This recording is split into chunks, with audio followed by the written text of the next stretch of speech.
Now, divorce is especially painful because it devastates a long-term attachment, almost like ripping a baby from its mother.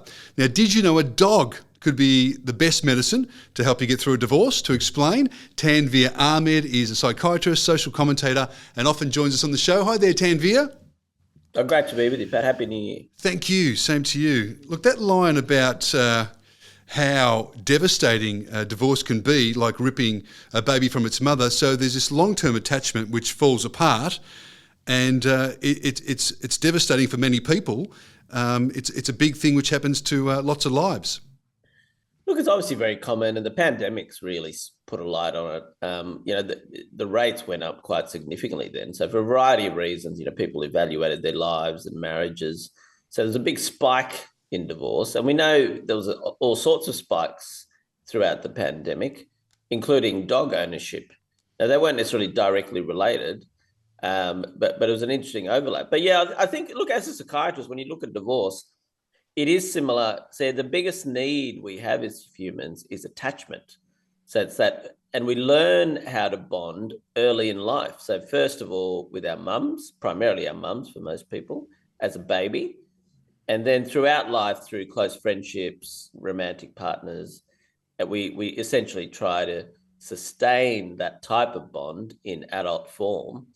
And that's why divorce can be so devastating, even if, marriage can be on the rocks for years. But even then, there's usually a more primitive, kind of almost an unconscious type of attachment, that bonding, which is still very powerful. And it's for that reason it can be, so devastating, on top of the more practical effects, whether it's the physical effects of moving and uprooting, distance from children, financial losses. So there's all sort of practical losses, but there's a really deep kind of primitive attachment disturbance. I guess that's where this dog stuff was. I never used to own a dog, Pat. I grew up, and you might understand this too, like just growing up in an ethnic family, pets aren't really as big a deal. In fact, when we first came to Australia in the early 80s, I remember family friends coming to us and goes, "Oh, all these white people, their house smells of dog, and they walk around picking up the dog's poo." Right? That was sort of the sort of humorous attitude to the relationship between dogs. And to have a dog inside, you'd be crazy. Your parents would have thought that's just bizarre to have it as a pet inside. But, obviously, over time, those things change. But now, even in Western culture, I think the place of the dog has gone up a notch in itself. Like, while probably half a century ago, they were still primarily useful. They were still used for certain tasks. They're guard dogs, or they're in agriculture, used in a variety of ways. Herding sheep and the like. Hunting, there's all sorts of reasons dogs are being used, whereas now increasingly they have become like children, so they're very much a source of emotional comfort, first and foremost. So that's a big change historically.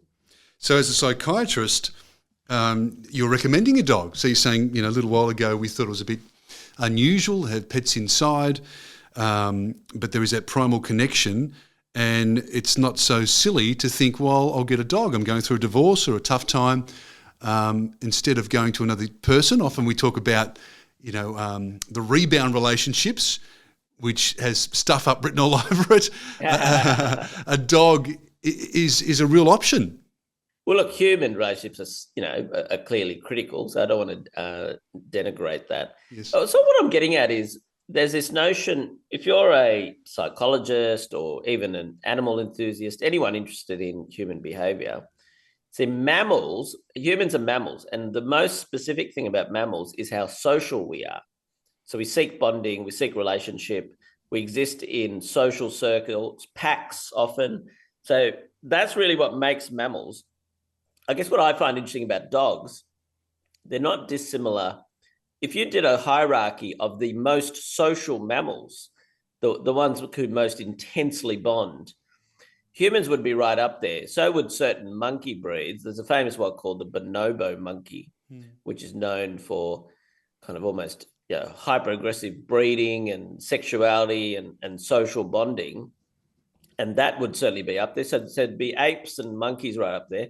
But the dog is right up there too. So in terms of their sheer demand to form attachments and bonding, they're fairly extraordinary. And I guess what separates them too is they're able to form those at a human level, because historically dogs and humans have been side by side. So yes, they're cute and what have you. And we know all sorts of cultures have had them, whether it's Egyptians or Westerners or all sorts of groups have had them both for function and for social reasons. But that's where this is partly what I'm getting at here. I think because divorce is such a big break in attachment, so you can get other pets, you can get a cat, you can get fish, whatever, but that's not going to alleviate. It might help you distract, give you something to do, still might be fun, but it's not going to sort of plug or potentially moderate that attachment gap in the same way a dog can. And I guess this is something I've observed just more recently, just acquiring an interest in dogs, getting my own dog, seeing my kids get really interested in dogs. Yes. And I think that's why I've made this link between divorce and the usefulness of dogs. Now, remember, dogs are used in all sorts of therapeutic concepts, these situations now. A lot of parents go out and get them for their autistic kids, because there's a view that the dog can just help moderate some of the behavioral disturbance for autistic kids. And there is some evidence for that. Yes. And again, I think that's part because they're a source of bonding that won't offer judgment. Yes. One of the big fears as kids are growing up is this fear of negative scrutiny. They feel, especially amongst their peer group, that drives heaps of mental health problems. This really excessive fear of some sort of negative evaluation by peers. Yes, and that's heightened now. Do you think young people are scared more about the opinion of their peers because of social media, because it's putting yourself out there a lot more than we did when we were younger, so that the opportunity you're setting yourself up for somebody to criticise because of social media, so it's making young people, all of us, more anxious because it's a 24/7 thing. I think there is an element of that. Sometimes it's hard to say, is it chicken or egg? Is there a cause, or are there other factors that are making kids more anxious, and then social media is magnifying it? Yes. So I don't think it's 100% clear whether it's cause and effect, but unquestionably social media magnifies it. Social media is so much about self-performance and in front of a group.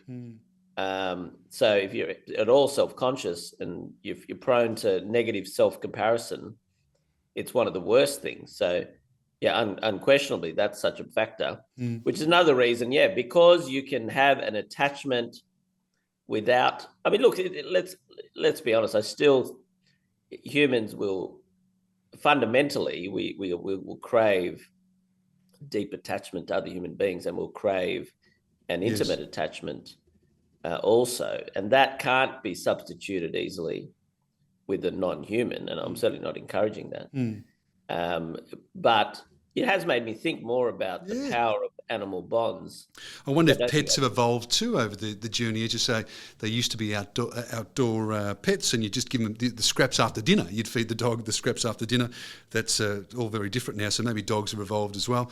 On the program, Tanveer Ahmed, psychiatrist and social commentator, talking about divorce dogs maybe being the best medicine. You talk about the non-judgment there, and there's sometimes talk about these computers or these robots that people can fall in love with because they always say the right thing to you.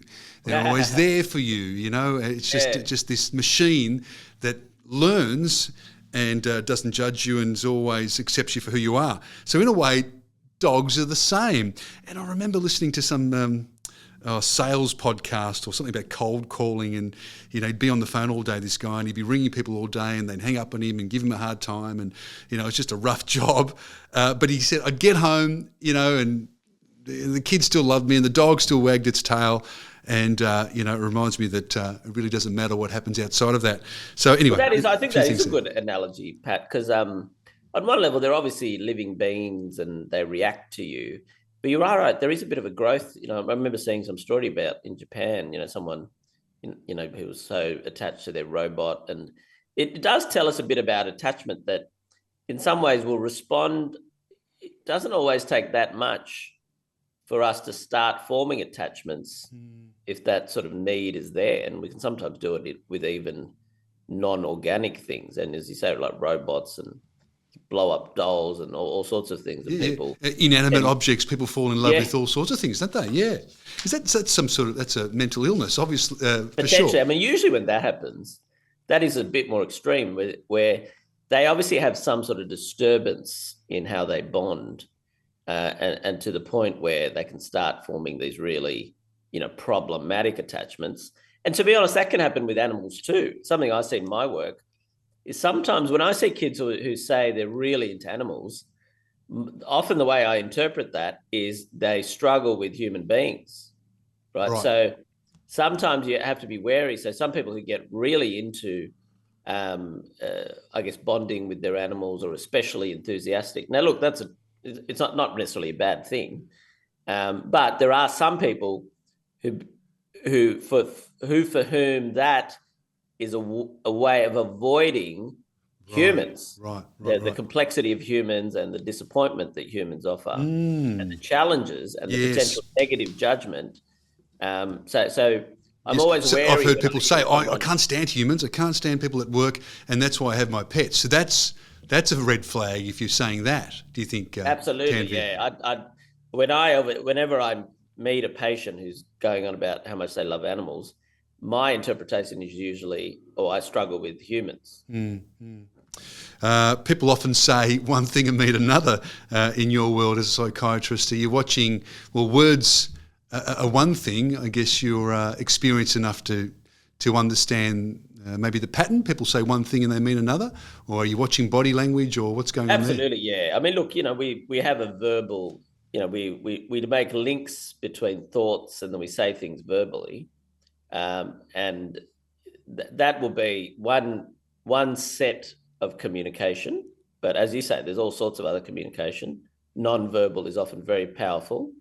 And sometimes what we say, and not necessarily on purpose, but isn't necessarily what we mean, or there's all sorts of unconscious things or things we're not aware of. Yes. And the way it's being received, is that a big one as well? We're saying something, but the processing on the other end as well, the way is the person understanding what I'm saying, or are they distorting it as it comes from my mouth to their ears?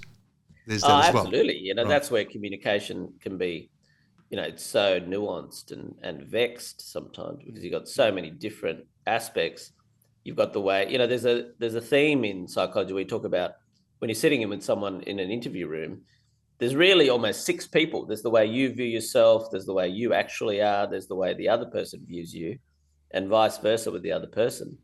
And that all of those things play out in the interaction. So you're absolutely right. There's so many different interpretations. So how do we navigate that as an individual? Just the awareness that there's so much going on. We tell ourselves stories. We amplify our own emotions. Is the awareness that is happening the first step, or is that the best we can do, if you know what I mean, understanding the reality? I guess that's what you learn, isn't it, in terms of relating to others. And it's also why I think things like social skills, social and interpersonal skills, I think remain a premium and arguably are more important than ever. Like at a time of sort of technology, AI and all this technology, we can outsource so many technical tasks, but complex social interaction is probably a key arena that technology will never really be able to replace. And arguably in place, whether it be the workplace or day-to-day life, those skills, they're always been, extremely valuable, but even more so in a more, say, AI, as AI becomes a bigger foundation. This will become more valuable. Exactly. This humanness that a robot or a computer really can't mimic. So that's the difference. I think you need to have some knowledge of, when I look at sort of key skills, and I'm not a career advisor, but just my observation is having purely carey skills is not enough, because that's sort of, there's a very big supply of that. Hence jobs like carers or junior nurses. there's a very big supply of that, so their value is relatively limited. But as soon as you have a reasonable technical knowledge of a subject, and you combine that with very good social and communication skills, then that's when you become extremely valuable. Okay, Tanveer Ahmed is with us on the program, psychiatrist, social commentator, talking about a variety of things, very interesting, but also when it comes to divorce, dogs can be the best medicine. In my personal experience, so my ex-wife and I, it's better now, more amicable, but it took a few years before we could sort of get there. And getting back home or coming to visit the kids, and our Spoodle, as you say that, he would, he loved me, and he'd wag his tail and he'd come and see me and sit next to me and that sort of stuff. And in a way, he was sort of sending a signal to everybody, Pat's okay, Dad's okay. So doing full circle about your observation about dogs, it makes me think of that. Rafi still loves me when I go home. That's an interesting angle you bring up, Pat, though, because increasingly dogs have become a real issue in divorces. Yes. Like, for me, I'm sort of observing it, dogs after divorce. But the reality is, for a lot of people, especially in the last decade or two, it's become a real thing in divorce law, like people fighting over the custody of their dog, right? So this is, this now has sort of statutes in court and stuff there's precedents about, retaining dog custody. So they've become a more premium emotional product. It's just a marker of how their function has changed within the family. Yes. And you spoke about the primal heritage of that, or the evolution of that. But they feel you. Cats are different. I've got some cats also in my good friend that I live with. She's got 2 cats and she loves those cats. But dogs sort of feel you, don't they? And they come and put their little head on your lap. Are they hungry? Do they just want a bit of chicken, or do they really love you? Or it probably doesn't matter, does it? When it comes and puts its little head on your lap, it's the cutest thing ever. Yeah, that's where, there's really been a frenzy of dog attention, and partly in the pandemic, there was so many shows about dogs in the last year or two. And there's quite a lot it's driven also greater research in sort of dog cognition. And I think it raises all these questions about, if they can feel so much, what are the broader implications? Look, I'm certainly not an animal rights activist or anything like that, but it has made me think a lot more about, the depth of animal feeling and thought. Yes. And what are the wider implications of that? In terms of legal, society, all that kind of thing. Yep. I must say, as a psychiatrist, it's very interesting to see, I guess, not just dogs, but mainly dogs. So even the whole therapeutic space, the dogs are increasingly a part of that. So you've got more and more people with therapy dogs, and they're playing, effectively a clinical role. Yes. So it's another marker of how they have this elevated space in the emotional world of humans, that they're even performing a clinical role in the world of psychology. Wow. 133693 or 131873 for our radio listeners on the Australia Overnight program on the Nine Radio Network. 133693 131873 to join the conversation. And Tanveer has allowed me to video this, so if you're watching the video as well that we'll post and you want to comment, you can do that as well. Tanveer, always a great discussion. Thanks for joining us on the program. We'll catch you again soon on Australia Overnight. Thank you. Great to be with you, Pat.